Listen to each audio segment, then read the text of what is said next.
పున్నమి రాణి వెన్నెల రాజా నాగిని నువ్వే ఊరే నీది.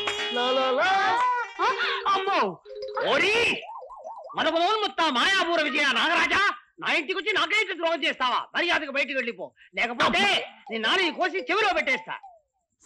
ఏంట్రా ఇది? నాగరాజా నువ్వు వెళ్ళిపో. మా బావ అసలే టక్కుటమరాలు తెలిసినవాడు. చిన్న చిన్న మంత్రాలు వచ్చు, విభూతి జల్లాడంటే చిట్టెలు కొయ్యిపోతావు. వెళ్ళిపో, నన్ను మర్చిపో రాజా, నన్ను మర్చిపో. 2 లక్షల తేడా ఉంది. దానికి మీ సంజాయిషి? చెబుతాను బాబు. బాల వితంతు శరణాలయం తెల్ల చీరల కొనుగోలుకి 75,000, వికలాంగుల పాఠశాల కర్రకాళ్లకు 80,000, సిద్ధేశ్వరం గాలిగోపురానికి 15,000, చినవట్లపూడి ధ్వజస్తంభానికి 15,800. ఇందులో పూజార్ల ఖర్చు కూడా ఉంది బాబు. ఇవి గుప్తదానాలు. గుప్తదానాలా అంటే? గుప్తదానే గణాంక దాతే గ్రహితే పుచ్చతే నా ఫలహ. గుప్తదానం ఇచ్చిన వాడు చెప్పకూడదు, పుచ్చుకున్నవాడు మర్చిపోవాలి, లేకపోతే ఫలితం దక్కదంటాడు మహర్షి ఈ శ్లోకంలో.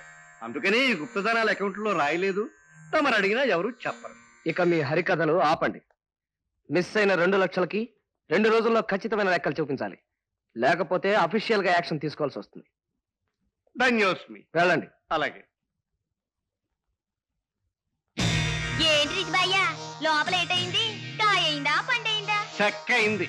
ఇంత చెక్క, ఇంత చెక్క, ఇంత చెక్క. Hi boss, good morning. Good morning. కూర్చో. కూర్చుని పలకరించే పొజిషన్ లో రాలేదు బాస్. చేతులు కట్టుకొని నిలబడి ఉద్యోగం అడగడానికి వచ్చాను.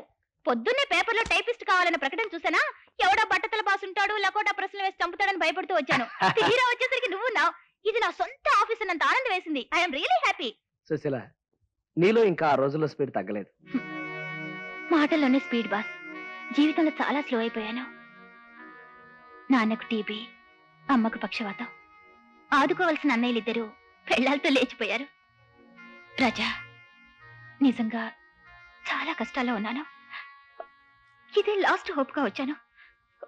ఇక ఓపిక లేదు, బ్రతకాలన్న ఇంట్రెస్ట్ పోయింది. నువ్వు తెలిసిన వాడే కదా, ఎలాగైనా హెల్ప్ చేయి ప్లీజ్. ఏమిటి బాస్ ఆలోచిస్తున్నావు? కొంపదీసే మినిస్టర్ గారు బావమరిదికో అప్పుడే. No no, you are appointed.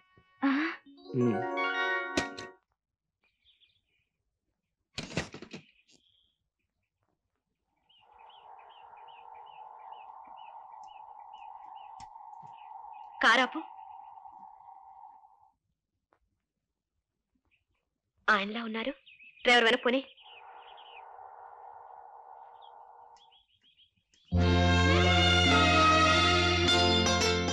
కారేదో trouble ఇచ్చినట్టుంది. ప్రాణం ఉన్న మనుషులే ట్రబుల్ ఇస్తుంటారు, కారుదే ఉందండి. అంటే మీ ఉద్దేశం? ట్రబుల్ అన్నది దేనికైనా ఒకటే అని నా ఉద్దేశం. మీకు అభ్యంతరం లేకపోతే నేను లిఫ్ట్ ఇస్తాను. నేను పుట్టుకతోనే ధనవంతుడి కాదు, కాలినడకతో ప్రారంభించి కారెక్కిన వాడిని. నడవడం నాకు అలవాటి. కేవలం మర్యాద కోసమే మీరు ఇస్తానన్న లిఫ్ట్కి థ్యాంక్స్. డ్రైవర్ పోనీ.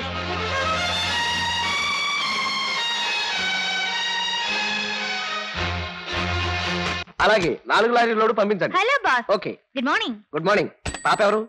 వైజాగ్ లో మా పెద్ద కుందని చెప్పాను చూడు, దాని కూతురు. ఓహో. మా అక్క మా బావ ప్రేమ భరించలేక సరదాగా కిరసనాలతో స్నానం చేసి అగ్గిపుల్లతో ఫినిష్ అయింది. పోలీసులు కేసు పెట్టేసరికి దీని బాబు పరారయ్యాడు. వైజాగ్ నుంచి దీన్ని నాకు పార్సల్ చేసి పంపించారు పోలీసులు. ఇంతకీ నేను చెప్పొచ్చేది ఏమిటంటే, నాకు 1 గంట పర్మిషన్ కావాలి బాస్. దీన్ని హాస్పిటల్ తీసుకెళ్ళాలి. అలాగే. సరే, పాప చక్కగా ఉంది, హాస్పిటల్కి ఎందుకు?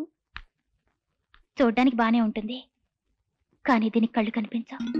దీపావళి రోజు చిచ్చుబుడ్డి కాలుస్తూ ఉంటే రంగురంగులుగా నా కళ్ళల్లో తేలింది అంకుల్. అప్పటి నుంచి అంతా చీకటే. ఏం పర్లేదమ్మా, నీకు కళ్ళు వస్తాయి, మమ్మల్ని అందరినీ చూస్తావు. ఏ సుశీల, తీసుకెళ్ళు. Thank you boss. ఓ,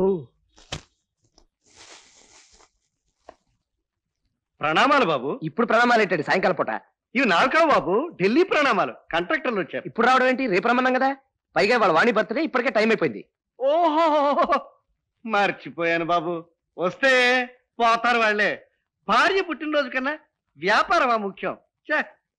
నా బాధ ఏం లేదు బాబు, అంతా కాంపిటీషనా? ఈ పార్టీ మరో పార్టీ దగ్గరికి పోతారేమో అని నా భయం.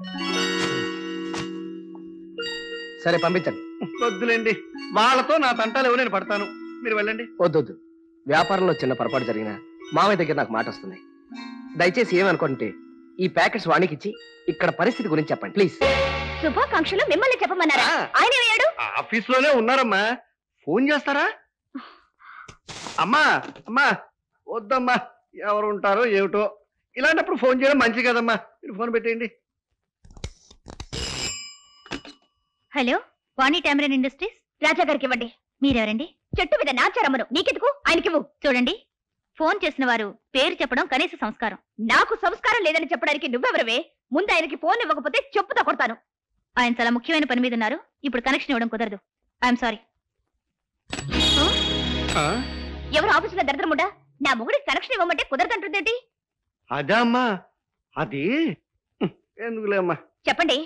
అదేనమ్మా, ఆ రోజు సరుకుల షాప్ ముందు నువ్వు పక్కన ఉన్నా పట్టించుకోకుండా చిన్నబాబు గారు మీకు చెలరగిపోయింది. అదేనమ్మా సుశీల.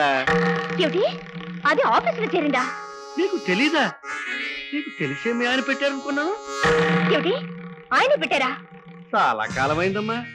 ప్రస్తుతం ఆఫీసులో అధికారం అంతా ఆవిడదే. ఆయన ఏమి తప్పులేదమ్మా. ఎంత పూర్వపరిచయం ఉంటే మాత్రం ఆఫీసులో చిన్న బాతును బాయ్ ఫ్రెండ్ లాగా చూస్తుందా? నిజమా? ఎవరేమనుకుంటారు, తెలిస్తే నువ్వేమనుకుంటావో ఇవేవి ఆలోచించలేదమ్మా. అయినా ఇవన్నీ నీకు తెలియపడమే మంచిదమ్మా. చూడమ్మా, ఇవి చిన్న బాసు నీకు పంపించిన స్వీట్స్, సిల్క్ చీర. ఆయన రాకపోయినా వచ్చినట్టుగా భావించి నువ్వు ఈ చీర కట్టుకుని ఈరోజు నువ్వు సంతోషంగా ఉండడం నీ ధర్మం అమ్మా. పెళ్ళే కాడదానికి ఈ బాధలు తప్పవమ్మా. తీసుకో. యదా కుచ్చ మేటే దీపారాధన. ఎంత పెద్ద గడ్డి మేటైనా చిన్న అగ్గిపులతో భగ్గుమంటుంది అంటాడు మహర్షి ఈ శ్లోకంలో.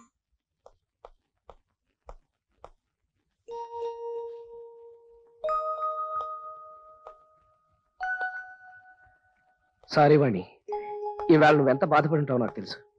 సరిగ్గా బయలుదేరే సమయానికి ఒక ముఖ్యమైన పని వచ్చింది, అందుకే నేను ఇంత బాధ పెట్టాల్సి వచ్చింది. I'm sorry. మీ ఫ్రెండ్ సుశీల ఇప్పుడు ఎక్కడుంది? సుశీల ఏ ఎక్కడుంది? మన ఆఫీసులోనే పనిచేస్తుంది. ఆ విషయం నాకు తెలియకుండా ఇంతవరకు దాచాల్సిన అవసరం మీకేం వచ్చింది? ఏమిటి నువ్వు మాట్లాడేది? నీ దగ్గర దాచాల్సిన అవసరం నాకేంటి? అసలు నువ్వు తెలుసుకున్న విషయం ఏమిటి? ఆ సుశీలకు ఆఫీసులో ఎందుకు ఉద్యోగం ఇచ్చారు? ఎందుకేమిటి? నాకు టైపిస్ట్ కావాలి, ఆ అమ్మాయికి ఉద్యోగం కావాలి, అందుకే ఇచ్చాను. ఇందులో తప్పే ఉంది? అబ్బే తప్పులేదు. అందరూ చూస్తుండగా అది మీ మీద పడిపోయి మాట్లాడడం తప్పులేదు. ప్రపంచంలో ఇంకా ఉద్యోగం చేసేవాళ్లే లేనట్టు దాన్ని తెచ్చుకుని ఆఫీసులో పెట్టుకోవడం తప్పులేదు. ఆ విషయం పెళ్ళ దగ్గర దాచడం తప్పులేదు. దానితో ఉండే అర్జెంట్ పనిని వంకలు చెప్పినా తప్పులేదు.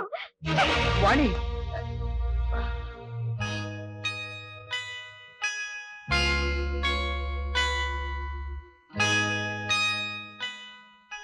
వాణి ప్లీజ్, నేను చెప్పేది విను.